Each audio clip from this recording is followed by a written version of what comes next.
Alam mo ba, kahit kasambahay sa UAE may karapatan sa gratuity.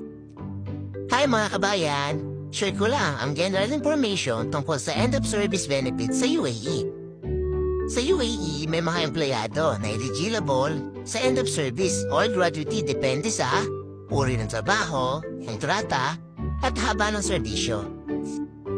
At para naman sa mga private sectors employees, may mga gratuity na karaniwan applicable kapag nagtatrabaho ng higit sa 1 taon base sa kontrata at umiiral na regulation. Para naman sa mga domestic workers tulad ng housemaid, nanny, driver, or caregiver, sila ay sakop ng hiwalay na labor regulation at may nakalaan na end-of-service benefits alinsunod sa kanilang kontrata at batas. Paalaala lang ha, ang details at computation ay maaaring na magkakaiba depende sa sitwasyon. Mainam na i-check ang kontrata o pumonsulta sa tamang opisina kung may katanungan. Layunin ng video na ito ay awareness only para mas maging inform ang bawat isa.